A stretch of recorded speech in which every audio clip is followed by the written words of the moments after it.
Bonjour à tous et à toutes. Aujourd'hui, Altis FM Panorama. Panorama avec Jean-Carl Fossati, multicarte. Alors, président d'Exalto, président de la fédération, co-président de la Fédération française de lutte et membre du CNSOF. Je pense que j'ai bien prononcé. Non, pas Euh, tout à fait. Pas tout Pour à fait, c'est pas faire dans déjà l'ordre deux en petites fait. précisions, coprésident potentiel, putatif, dans le projet, pas encore statutaire. Ça devrait être en 2026. Voilà, D'accord. janvier 2026. Et l'acronyme, c'est CNOSF. CNOSF, voilà.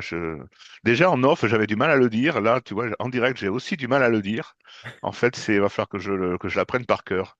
Ouais, ça Donc, sera on va en pratique. commencer par Exalto.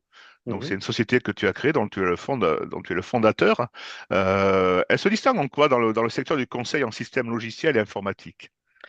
Alors, elle se conseille sur... pardon, ça commence bien. Elle se distingue surtout parce elle est sur un marché de niche. Elle est exclusivement sur les systèmes d'information des fédérations françaises de sport. Elle est le D'accord. système d'information prioritaire de tout ce qui a trait à la pratique sportive d'une fédération de délégataires ou affinitaires du mouvement sportif français. D'accord, ok. Donc, en fait, exclusivement les fédérations sportives et exclusivement les fédérations sportives françaises, où tu travailles Oui. aussi avec l'étranger. Alors on a quelques touches aujourd'hui. Alors dans le monde francophone, on a eu quelques touches en Belgique, on a quelques touches en Afrique, on a quelques touches au Québec aussi désormais. Voilà. Quand tu dis quelques touches, c'est-à-dire en fait, c'est des gens qui se sont intéressés à ce que tu fais et qui essaient de voir s'ils peuvent adapter ce système à leur mode de fonctionnement, c'est ça? Ouais, exactement, D'accord, exactement. ok. Avec Et donc, un modèle de fonctionnement du mouvement sportif qui peut être un peu identique, hein. d'accord, ok. Et donc, quel type en fait, donc le type de projet que tu présentes au client, tu gères quoi en fait? Quand ils rentrent leur licence, il y a une comptabilité qui se met en place automatiquement. Il y a le Ouais. nombre de licenciés, ça part de la base. Enfin, c'est qui remplit? C'est le club, le département, la région ou au niveau national? Comment ça se passe? Alors, ça peut être tout ça à la fois. Ça peut être le licencié qui choisit qui prend sa licence. Ça peut être le club ou un comité. Alors, aujourd'hui, la majorité, c'est le club, mais il y a un mouvement vers la dématérialisation de la prise de licence par le licencié lui-même. Voilà, c'est un choix fédéral, hein. Donc nous, on est là pour ouvrir les robinets où on nous demande de les ouvrir. Des fois, c'est des choix hybrides. Ça peut être un club, le licencié et le club qui peuvent prendre des licences. Donc voilà, donc le système d'information, en fait, il est bâti sur effectivement ce socle personne, hein. C'est-à-dire l'affiliation d'un club à une fédération. Et ce club peut délivrer des titres des licences, des adhésions. Et on est parti de ce socle-là, qui agrège une base de données importante, hein, suivant les fédérations. On a l'UNSS, c'est 1,2 million personnes par an. D'accord, ok. Donc on touche du gros. Et, euh, et à partir de ce socle commun, ben, on va pouvoir aussi greffer des modules complémentaires. Donc, soit des modules qui ont trait à l'activité sportive de la fédération, hein, c'est-à-dire des organisations de manifestations, de compétitions, de matchs, allant jusqu'à la feuille de match, voire même la diffusion du score dans des patinoires, puisqu'on travaille avec le hockey sur glace. Euh, D'accord. Ça peut être... Quand tu dis la diffusion du score, en fait, vous faites aussi le numérique qui s'affiche dans la patinoire, c'est ça? Ouais, on peut afficher effectivement ce qu'on affiche sur voilà, le maître dans ce cas de figure. Donc on peut aller très loin une fois qu'on a les données, c'est comment on les injecte, où on les envoie et ce que la fédération veut en faire. D'accord. Donc après, c'est aussi d'autres modules qui peuvent être la formation, hein, qui est une partie importante d'une fédération, c'est-à-dire comment on forme ses membres et comment on s'inscrit à des sessions de formation, comment on la finance, comment on prend le paiement, comment on délivre un diplôme ou pas. Enfin, voilà, tout un workflow qui fait qu'on peut suivre de l'inscription jusqu'à la délivrance du diplôme et de la génération d'un CERFA et tout ce qui s'ensuit. Donc en fait, c'est toute la vie d'une fédération finalement. C'est le Du, système, ouais. du licencié à la fédération, quel que soit le niveau, de ses formations, voilà, de ses salariés. Ça fait des fiches de paie aussi, Non, non, non, non, non, non, non, on fait pas les fiches de paie, c'est un autre métier. Par contre, on va effectivement sur certaines fédérations aussi gérer les notes de frais. d'accord, ok, Des notes de frais d'officiels associées à une manifestation. Mais on pourrait l'étendre d'accord, plus loin. Et c'est même une demande hein, pour alléger cette tâche ou s'affranchir de logiciels qui existent mais qui sont un peu complexes et plutôt onéreux. d'accord. Donc on a aussi, voilà, mais sur les feuilles de paie, non, on n'ira pas. C'est vraiment très Ouais, c'est du spécifique, ça comptable, change tous les 3 jours. d'accord, Euh, donc, non. Et puis il y a des normes, des réglementations sur lesquelles voilà. On a déjà assez à faire. Euh, et comme tu disais, euh, on peut s'inscrire, enfin, on s'inscrit aussi via nos extranets sur les compétitions. d'accord, ok, d'accord, ok. Et l'entreprise existe depuis combien de temps? Oui, elle existe depuis une vingtaine d'années. Oui, oui, plus d'une vingtaine d'années. Donc, elle a pas toujours été sur ce développement spécifique aux fédérations.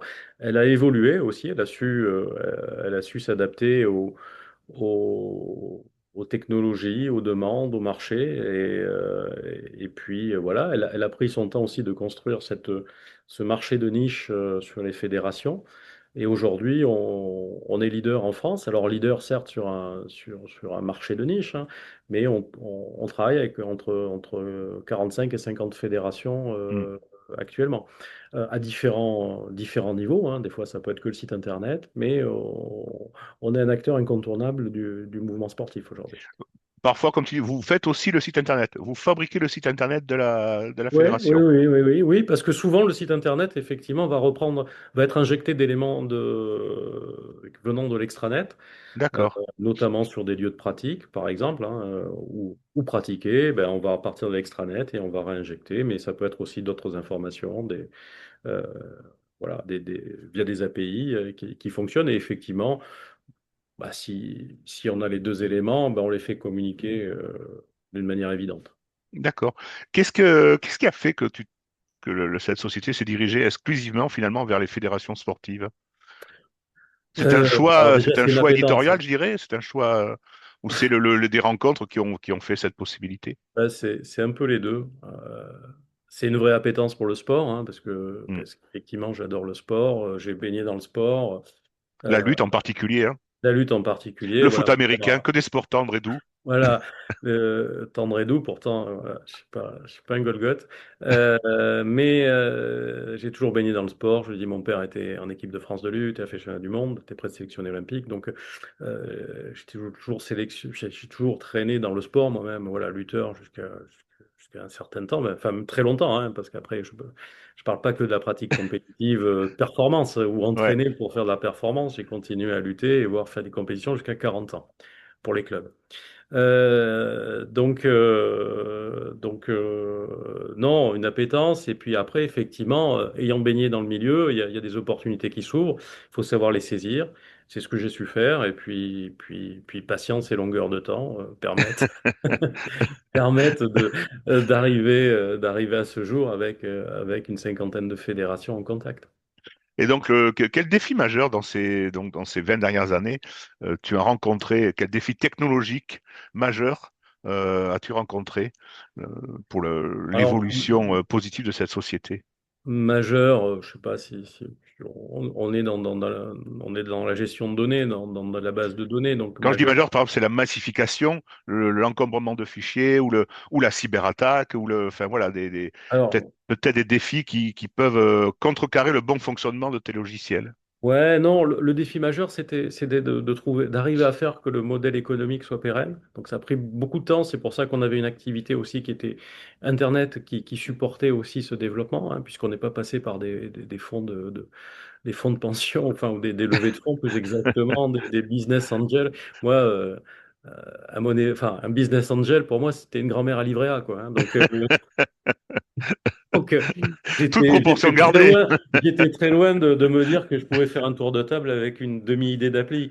Je caricature évidemment, mais c'était pas, Mm. voilà, c'était pas. J'arrive à un âge où c'était pas trop dans le schéma, et peut-être que moi non plus, hein, ayant ce bon sens paysan.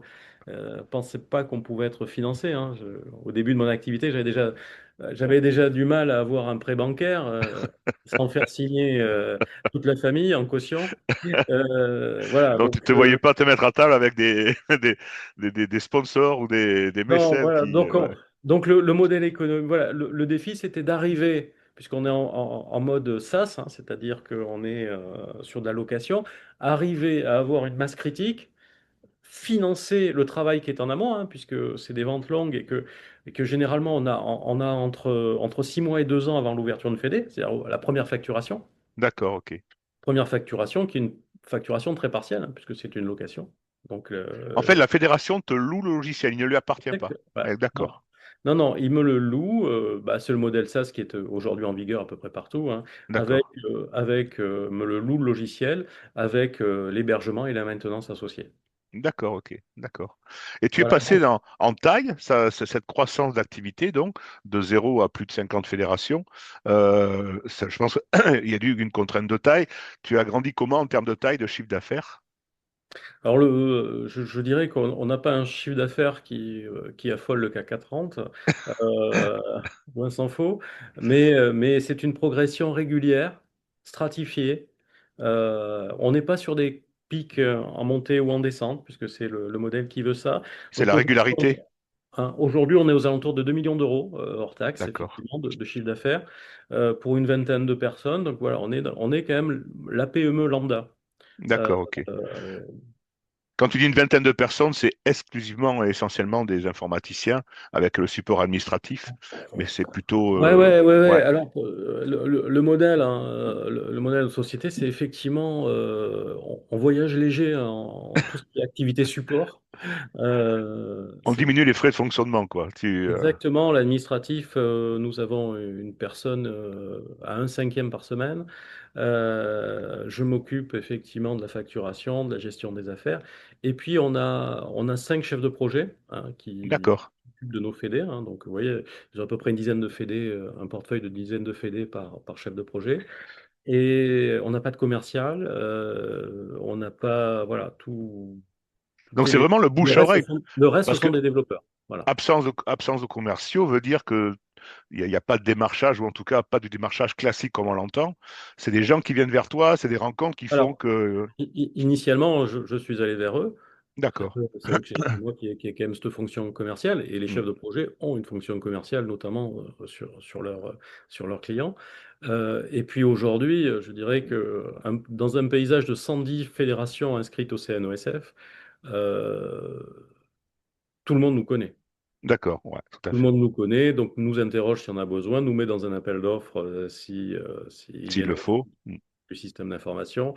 Donc aujourd'hui, j'ai plus besoin de me présenter. Donc soit on veut travailler avec nous, soit on veut pas travailler. Ça, c'est un choix Hmm. tout à fait respectable. Mais Mais l'entreprise est connue pour ce qu'elle fait, pour ce qu'elle est. Il n'y a pas tout à fait, de... Voilà. tout à fait. Ok.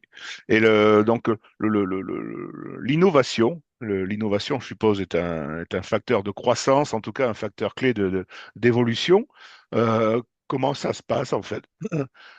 Alors, je dirais qu'il y a deux formes d'innovation. Il y a l'innovation technologique. Donc, à l'heure de l'intelligence artificielle, eh bien, effectivement, on est dans une réflexion de comment injecter de l'intelligence artificielle dans nos produits, à Tu bon travailles escient. beaucoup? Tu travailles beaucoup avec l'intelligence artificielle? Alors, on C'est un commence. facteur clé?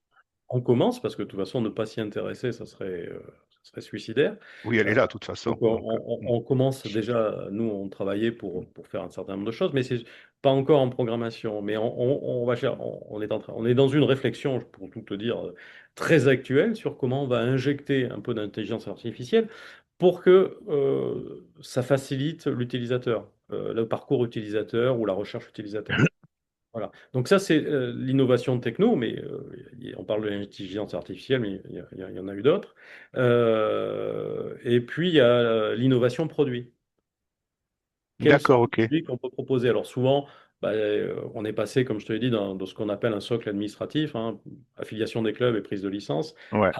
à des modules sportifs, à des modules formation, à des modules administratifs complets comme les notes de frais, plein d'autres choses, ou des modules très spécifiques à des Donc, il y a à la fédérations. fois de l'économique, du RH, enfin voilà, il y a un C'est peu de c'est- tout.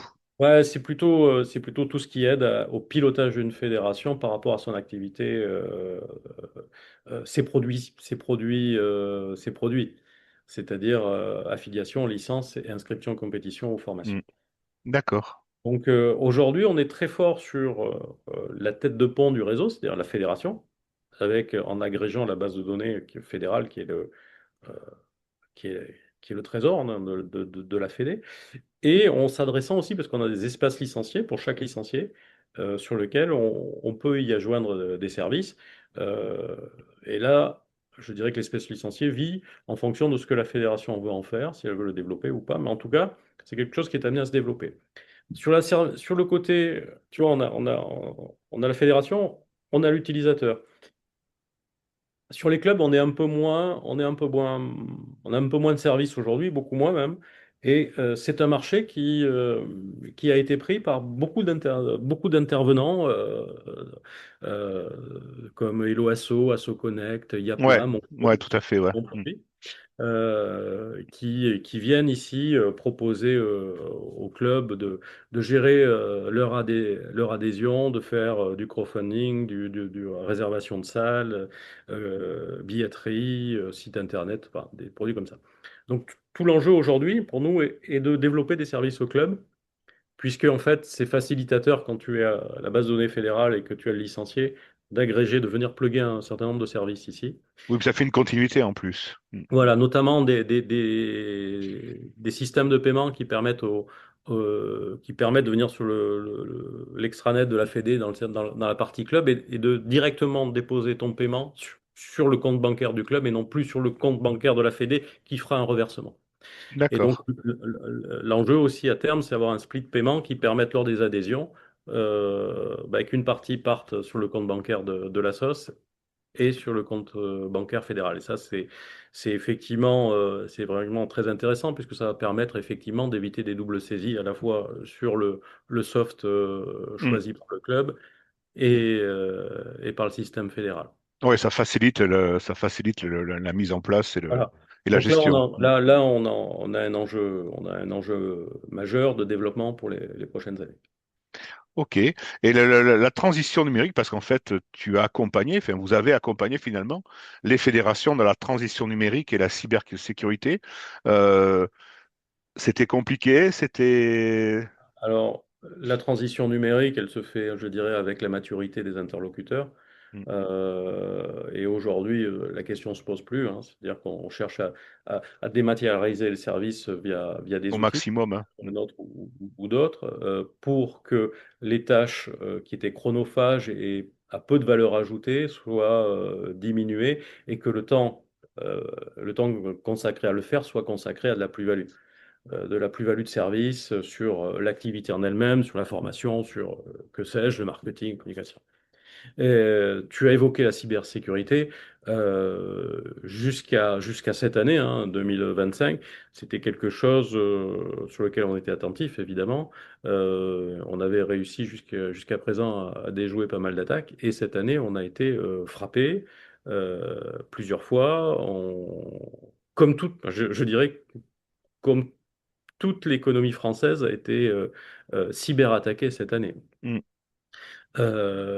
Donc, Oui, c'est un risque potentiel, de toute façon, dès ah ouais, lors que tu as une majeur. ouverture. Aujourd'hui, mais beaucoup plus criant, si tu veux. Jusqu'à présent, j'étais assez sûr de moi. On avait réussi à passer à travers les gouttes. Aujourd'hui, c'est plus le cas. En début d'année, on a eu des attaques avec des fuites de données.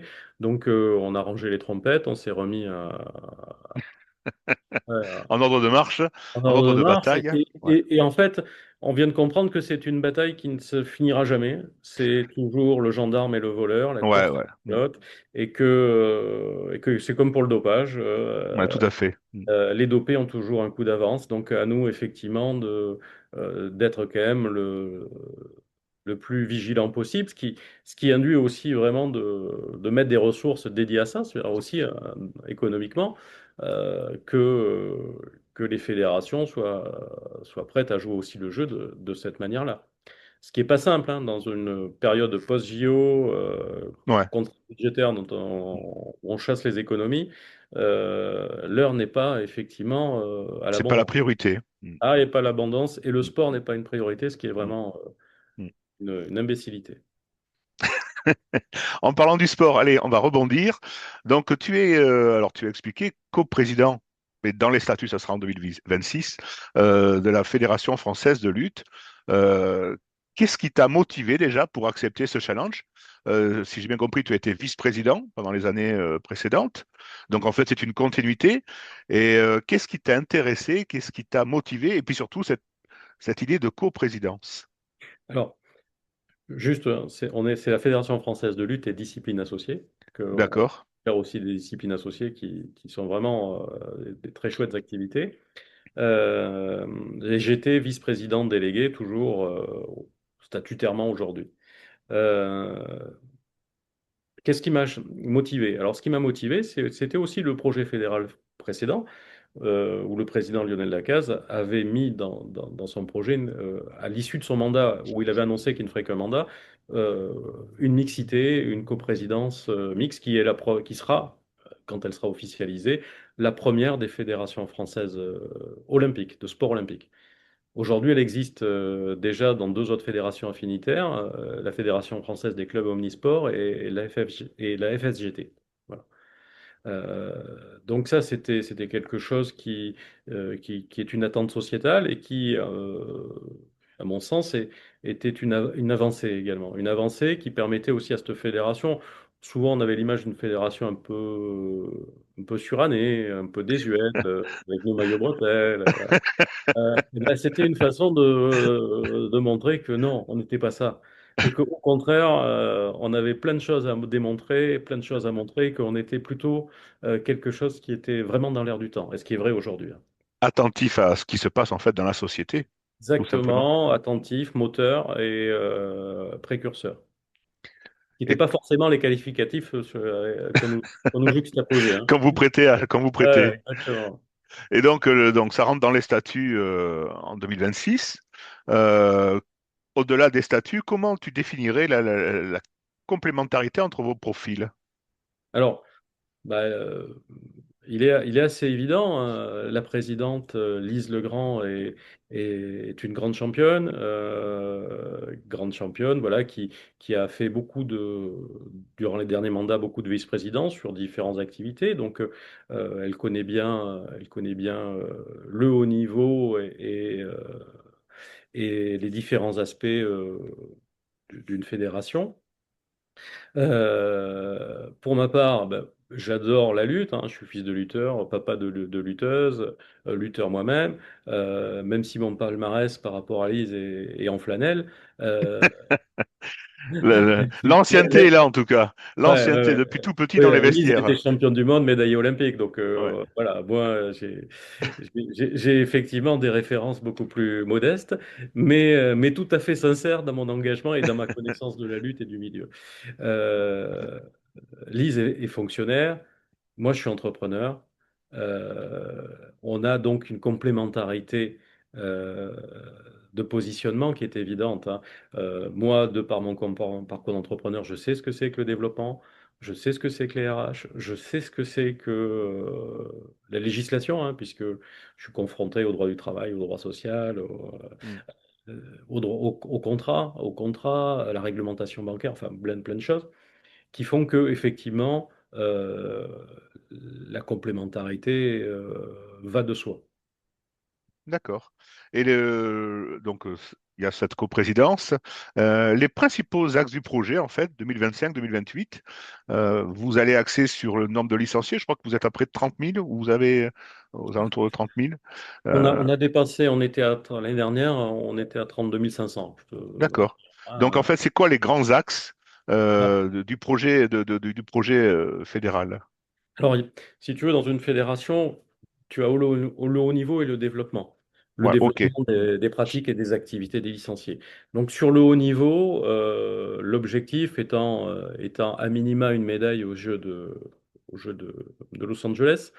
Ce qui n'est pas évident, hein, car nous sommes dans une activité les plus concurrentielles au monde, hein, activité sportive, hein, plus concurrentielle au monde. Mais pour autant, nous avons un encadrement et des lutteurs talentueux, travailleurs, lutteurs et lutteuses, hein, excusez-moi, mais talentueux et travailleurs. Euh, Dans ce monde de la lutte, la France se situe au niveau international. On est plutôt on est comment en fait? je dirais Selon qu'on est, les disciplines peut-être? c'est pas le ventre mou, ce serait une expression qui serait un peu péjorative. Euh, on est un outsider. D'accord, ok. On est un outsider avec des très bons lutteurs et lutteuses qui accrochent des podiums ou qui s'en rapprochent. Après les Jeux Olympiques, c'est une fois tous les 4 ans, Hmm. dans un format qui est différent des championnats du monde, puisqu'on réduit le nombre de catégories et on réduit le nombre de lutteurs. Donc pour se qualifier, il C'est y a, d'autant plus dur, hein. Hmm. il y a que 16 lutteurs, je ne veux pas dire sur 5 ou 6 catégories, 16 lutteurs dont certains qualifiés sur des zones géographiques où nous, Français, Européens, on ne peut pas accéder. Donc en fait, je crois qu'on n'a que 12 places pour se qualifier. D'accord, ok. Ouais. Et pour te dire, je crois que la lutte est le seul sport au JO de Paris où la France n'a pas eu de white card, d'invitation. Oui, parce que D'accord, le quota est tellement difficile et cher que non, il faut se qualifier. d'accord, ok. Pas être qualifié et c'est une sacrée gageure. Oui, ça c'est la contrainte du sport de très très haut niveau, quoi. Hmm. Là, on est effectivement dans ce qui se fait ce qui écrète le plus, hein. Hmm. Et donc cette partie, donc ça, je dirais, c'est la partie visible, si on peut dire. Mais donc tu parlais donc le sport loisir ou le sport formation, le sport Alors, enfant. ouais. Ça c'est la deuxième base en fait. Ce qui moi m'intéresse particulièrement, hein, c'est de se dire comment on est passé d'une fédération en 1946 qui avait encore le judo dans ses disciplines associées, Hmm. une fédération qui ne s'est pas développée jusqu'il y a 4 ans, qui grosso modo gravite autour des 20 000 licenciés disciplines associées intégrées, alors que tous nos petits copains des sports de combat, à minima, étaient à 50 000, sans être olympiques et en ayant pas plus de médiatisation que nous. Donc, je veux dire, là, grosso modo, c'est un cas d'école, on peut l'étudier, hein. Ouais. Pas forcément pour nous donner des bons points, mais Hmm. en tout cas, il faut faire un diagnostic. Hmm. Le diagnostic, je l'ai fait, effectivement, et il faut pas être un génie pour le faire, hein. C'est que on a abandonné, mais intellectuellement, hein, par peut-être aussi une sociologie ouvrière, communiste, la relation à l'argent. Le professionnalisation était quelque chose de pas bien. C'est L'argent tabou. était quelque chose de pas bien. Tabou, on n'en Il y a des parle pas. bénévoles, Hmm. dévoués Hmm. corps et âme à la lutte. Hmm. Et effectivement, c'est une très bonne chose. Les valeurs sont magnifiques. Mais en fait, il y a une érosion qui se fait, puisque en fait, les structures vieillissent. Il n'y a pas de politique de renouvellement, pas de politique de transmission, pas de perspective d'évolution, comme un prof de judo peut être salarié de son club, voire de deux, trois clubs qu'il ouvre. Donc Hmm. une perspective professionnelle. On a éteint tout ça. On a éteint tout ça. Pour te dire, on a même réussi à une époque, dans les années 70, fin des années 60, début des années 70, où le catch faisait fureur, à interdire à nos lutteurs de faire du catch. Ah oui, d'accord. Hmm. Interdire aux clubs qui organisaient des manifestations de catch une fois par mois et qui remplissaient leurs caisses grâce à ça, et Hmm. donc cet argent servait au développement de la lutte, on a réussi à l'interdire. On a réussi à bannir des lutteurs internationaux parce qu'ils étaient surpris en train de faire du catch. Et là, je te prends le cas de mon père, qui était présélectionné olympique au JO de 72. Euh, j'ai la lettre à la maison, ne tenez plus compte de votre présélection, ne tenez plus compte de l'invitation, enfin, de la convocation au stage, ceci, cela. Bon, voilà. Donc, on a réussi aussi à se couper des ressources. Euh, donc, Donc euh, fatalement, on veut dire que tu ne peux plus grandir en fait. Voilà, tu es dans Bah, en un. fait, tout le monde cherche des ressources. Quand tu as des ressources évidentes qui arrivent, qui te permettent à des clubs de gagner de l'argent ou à des lutteurs d'avoir des perspectives aussi financières, tu fais que tu as un système qui vit dans l'entre-soi et qui se nécrose. Hmm. Donc, on a perdu des lieux de pratique. Et donc, qui dit lieu de pratique, dit licence, puisqu'en fait, aujourd'hui, on a des zones blanches, même à l'heure actuelle, qui sont incroyablement grosses, Hmm. sur des villes de 100 000 habitants où on n'a pas de club. Où on Ah a... oui, sur des villes de 100 000 habitants. Pas de club. Tu vas à D'accord, Angoulême, ok. La Rochelle, Niort. Alors, elles sont pas, sont Alors peut-être que un peu n'importe loin. quel sport, je dirais, je pense que même le curling, sans être médisant, hein, sur une ville de 100 000 habitants, a peut-être une ou deux structures, quoi. Alors, oui, alors le curling, il faut, faut quand même une patinoire. Donc aujourd'hui, l'heure n'est effectivement le. Mais ouais, beaucoup de sports longs. Je dirais que le judo, j'habite entre Bordeaux et Libourne. Autour de chez moi, j'ai 8 villages, j'ai 4 dojos. Je crois qu'il y a autant de dojo que de bureaux de tabac, hein. C'est un des sports les Ouais, plus... aujourd'hui, oui, oui, ça c'est ouais. sûr. En tout cas, de bureau de poste, c'est évident aujourd'hui. Non, il y a beaucoup. Ah oui, donc en fait, en fait, vous partez quand même avec des freins, enfin, avec des freins, mais là, vous avez quelque peu donc dépassé ces freins, dépassé les 30 000, et finalement, donc, si j'ai bien compris, l'objectif des 50 000 est un objectif que Alors, vous avez en visio. oui, oui, ah oui, oui, il est établi aux alentours de 2032, mais il ne se fera qu'à la condition que l'on crée des lieux de pratique et que l'on fasse des formations et des personnes Et former qualifiées. des entraîneurs, hein. Mm. Voilà. Parce qu'aujourd'hui, on va être à 32, 33 000 à la fin de l'année. C'est très bien, mais nos salles sont pleines. Oui, donc, Nos capacités d'accueil commencent à tourner au maximum. Donc, si tu veux dépasser tes 35 000, faut créer d'autres capacités. et donc tout le projet de professionnalisation que l'on portait déjà, que je portais déjà dans l'ancien mandat et qui est vraiment au cœur de la stratégie de la direction technique nationale, bah, elle va dans ce sens, c'est-à-dire former des gens, créer des capacités à pouvoir introduire des salles, avoir des personnes pour aller dans les mairies pour avoir des salles, ce qui n'est pas évident aujourd'hui, hein, parce qu'aujourd'hui, les mairies sont sursollicitées de demandes de locaux, hein, que Mm. ce soit pour des activités Oui, le milieu culturelles, sportives, associatif, le sport, tout à fait. culturelle, Ouais. sportive, associative, peu importe, Musical. c'est très bien. C'est très bien. Et on revient sur nos propos du départ, c'est-à-dire qu'aujourd'hui, les contraintes budgétaires font que pardon, l'ouverture de la conception de nouvelles salles, Oui, c'est pas l'ordre du jour, hein. C'est pas la priorité. ouais, c'est pas l'heure des jours. Donc il faut que nous, on s'intéresse, qu'on trouve aussi, qu'on soit astucieux, que sur des dojos, on soit capable de créer des petits tapis qui se déroulent vite fait pour mettre Mm. une structure lutte, qu'on ait une capacité aussi à venir s'intégrer dans des choses existantes. Et, parce que là où je suis très optimiste, hein, c'est partout où on a une activité lutte avec des enseignants de qualité, des créneaux et un tapis, Ça se développe. on fait le plein, Là. on séduit. Donc en fait, c'est vraiment la base, c'est la capacité d'accueil et l'enseignant. Et après, je dirais que ça coule de source. Voilà, et donner des perspectives à ces enseignants, hein, Mm. s'il y a une manière de les rémunérer, professionnelle, Pour les encourager, les valoriser. Mm. valoriser, créer les formations qui permettent de pouvoir émettre une facture, des choses de ce style, ou avoir un salaire. Mm. Voilà. Ok. Bah, écoute, là, on va basculer maintenant sur le CNOSF. Très bien. J'y suis arrivé. Bravo. Donc, tu es au CNOSF. Depuis Alors, quand? depuis peu, hein, c'est depuis la nomination, elle date du fin octobre, je crois, ou début novembre. J'ai candidaté dans une commission, la commission développement, tu vois, ça, par rapport à tout ce que j'ai dit, Ça ça s'invente peut pas. couler de source.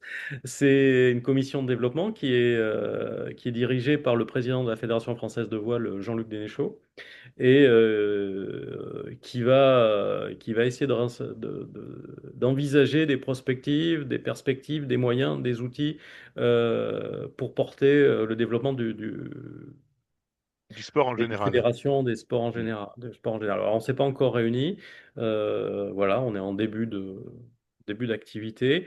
Et voilà, après, au CNOSF, j'y étais encore la semaine dernière parce que j'étais invité à une réunion sur les comités d'éthique, hein, qui aujourd'hui est une demande très importante dans les fédérations d'avoir un comité d'éthique et de déontologie Ouais, sur les valeurs que tu veux transmettre dépendant, qui sont. avec voilà, indépendance et transparence. Donc voilà, et l'écosystème du sport français, j'y suis beaucoup. Alors à la fois porté par mon activité d'entrepreneur, mais aujourd'hui par mon activité de dirigeant également. Mm. Et donc, concrètement, en fait, quel est ton rôle? Toi, en fait, tu as la casquette, donc tu es entrepreneur, Tu es coprésident de la Fédération française de lutte et de discipline associée. Donc là, au CN, OSF, tu vas mener ces deux expériences, en fait. Ah ben, Euh, c'est c'est- ça, pour trouver des modalités, des sources de développement. oui, oui, Euh, c'est évident que là, dans ce cadre-là, il ne peut pas y avoir de dichotomie, hein. C'est-à-dire que hmm. l'expérience et la connaissance du tissu fédéral et la connaissance d'une activité économique à développer ne peut être qu'un plus. Que peut être en plus. J'ai même déjà proposé à la fédération, et c'est inscrit dans le projet hein, de Fédération française de lutte, des modèles de financement un peu innovants, que ce soit sur le soutien à l'emploi ou à l'équipement. Il en est de même à la enfin, au CNOSF qui doit effectivement phosphorer, rien s'interdire. euh, et s'engager aussi, peut-être aussi, pour des fédérations comme la nôtre, hein, qui sont olympiques ou pas, mais qui attirent peu les médias, donc peu les sponsors. Hmm. Voir effectivement qu'on peut essayer de mutualiser sur des partenaires qui peuvent toucher plusieurs fédérations. Voilà, il y a des tas de sujets comme celui-ci sur lesquels faut avancer vite, puisque effectivement, les robinets des finances publiques bah, se tarissent. En fait, c'est un modèle économique, ça serait dans l'absolu, un modèle économique sans subvention publique. Euh, alors, même si le sang, c'est compliqué, Ouais. il en faut toujours un peu, mais se libérer un peu, voilà, et trouver des sources de financement extérieures, parce qu'effectivement, les finances publiques, le sport n'est pas la priorité. Voilà. Alors sans, effectivement, ça serait une absurdité, ça serait dramatique. Hmm. Mais effectivement, de cette contrainte va peut-être nous pousser aussi des ailes À développer. Hmm. à développer, à être astucieux et innover, à inventer des nouveaux produits, nouvelles sources de revenus. Euh, Aussi pour mettre en perspective là, le Cosmos, hein, qui est notre organe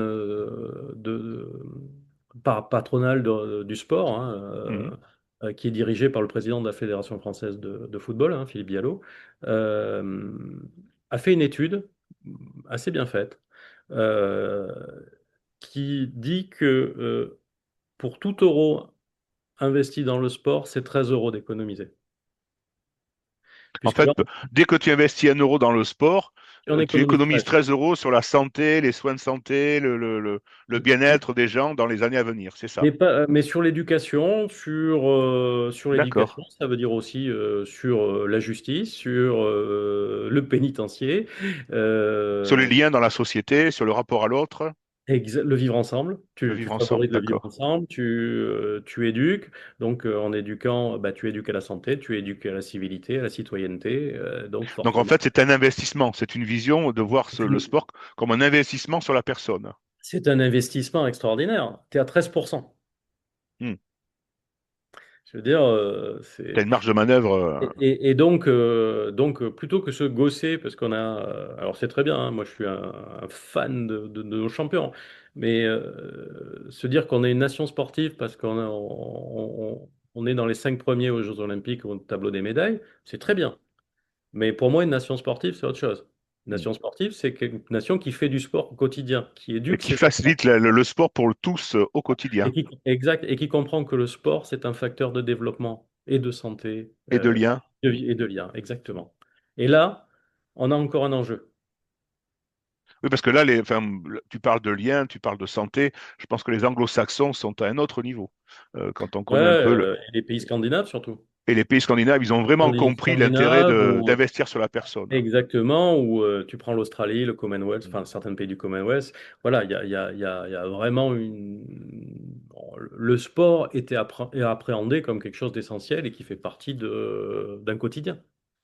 Et d'ailleurs, les centres les performances ensuite, d'ailleurs, s'en ressentent, hein.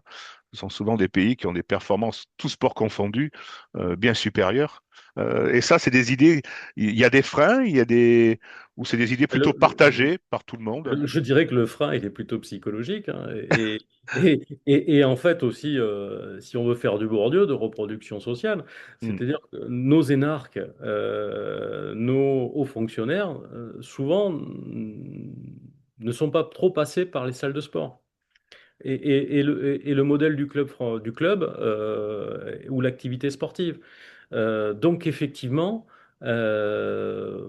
quelque chose qu'ils connaissent pas, qui pour eux était peut-être quelque chose d'ennuyeux, c'est 3 heures de sport de PS où il fallait se mettre en short et courir. Non, je caricature, mais on n'en est Non, mais pas c'est loin. ça. Ouais, tout à On fait. n'en Ouais. est pas Ouais. loin. Et la chance que l'on a aujourd'hui, c'est que nous avons une présidente du CNOSF, Amélie Oudéa-Castéra, qui était une ancienne grande championne de tennis, qui, pour elle, euh, Hmm.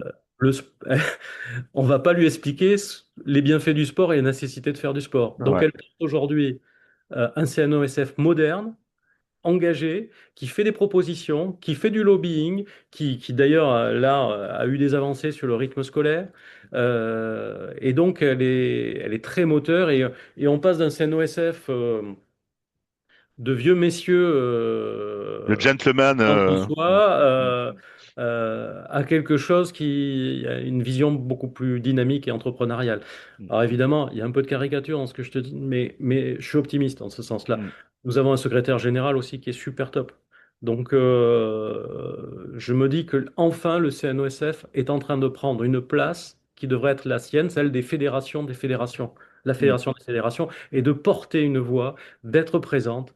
Parce que sinon, on l'oublie d'ailleurs, quand je parle de CNOSF, 18 personnes sur 20 ne savent pas ce que c'est. Hmm. Après, vous partez d'un handicap, quelque chose qu'on peut pas prononcer, c'est compliqué, hein. Faut dire ce qui est.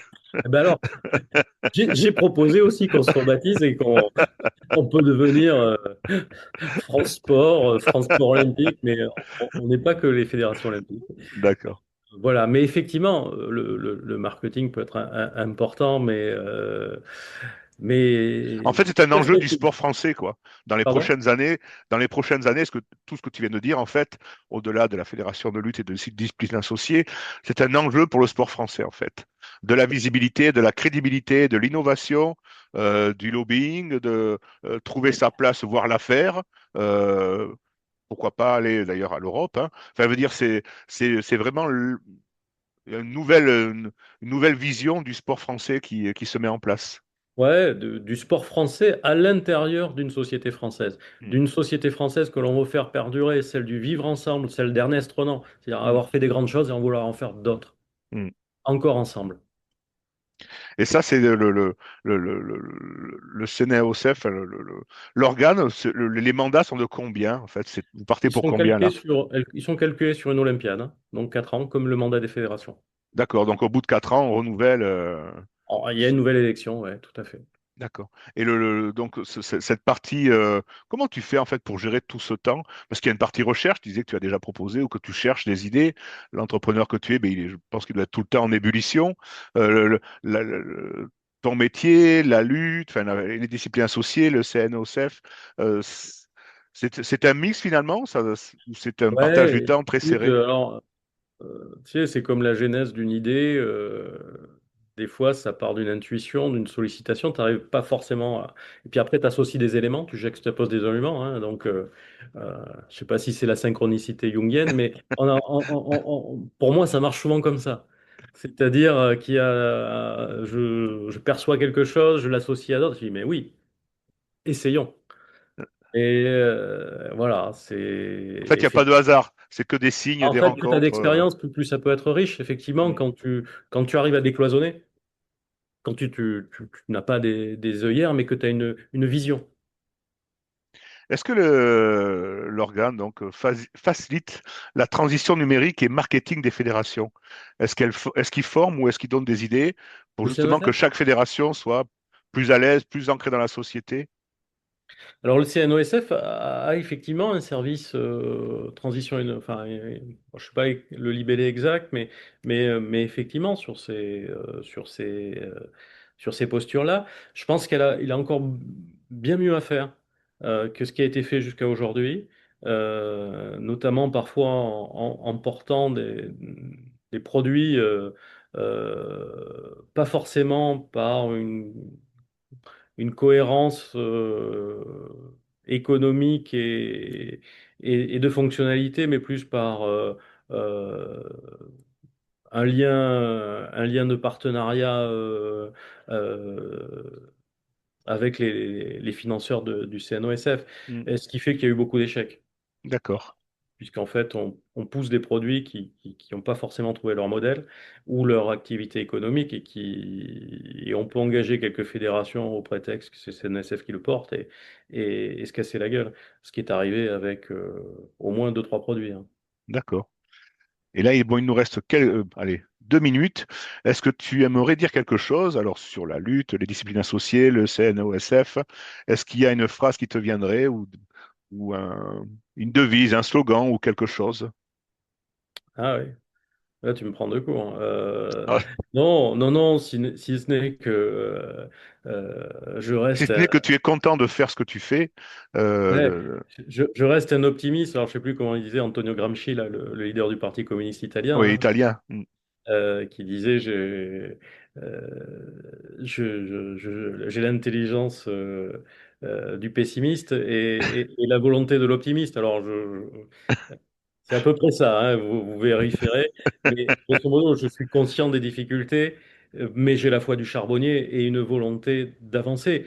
Alors, pas d'avancer à la hussarde ou suicidaire, hein, mais parce qu'on a quand même des atouts dans ce pays.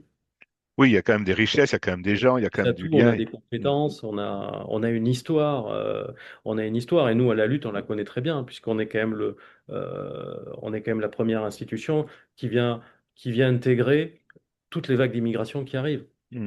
Et on le fait avec trois élastiques, deux trombones et des bénévoles. Et on le fait bien. Et on doit être ceux qui expliquent ce qu'est la République à des personnes qui viennent de pays où la laïcité, c'est même pas un concept. Ouais, ouais, tout Déjà, à fait, on ouais. a parfois du mal à comprendre ce qu'est la Mm. laïcité à la française. Alors pour des personnes venues de loin, De pays où ça n'existe pas, et ce n'est pas un mot dans le de dictionnaire. loin, voire Mm. de fonctionnement tribaux, Mm. enfin, je caricature à peine. Eh bien, nous, on y arrive malgré tout. Alors, on a des problèmes, hein, bien sûr que C'est un ben, creuset oui, on intégrateur. peut en avoir, on peut avoir des problèmes à la cité, mais on essaye, et surtout, on fait un super boulot d'intégration Mm. de toutes ces vagues d'immigration, hein. Moi, je suis fils d'immigrés italiens hein, qui étaient en équipe de France. On a eu les vagues espagnoles, portugaises, maghrébines, aujourd'hui d'Europe de l'Est. Ouais. Et Mm. tout ça, nous, on les récupère. Et on fait des clubs où tu as 18 nationalités, hein. Je t'enverrai à Nantes un jeune entraîneur d'origine arménienne, Tanguy, qui est formidable, qui fait dire bonjour à tous ses élèves dans sa langue d'origine. Mm. C'est formidable. Ok, ben écoute, on va terminer cette émission. Merci à toi d'avoir passé 45 minutes sur Panorama, sur Merci, Altis Eric. FM. Merci à tous et à toutes. Je vous souhaite une très belle fin de journée. Amis auditeurs, écoutez et partagez. Merci Jean-Carl. À très bientôt et à la prochaine émission dans 15 jours. Au revoir. Merci, Eric. Bye bye.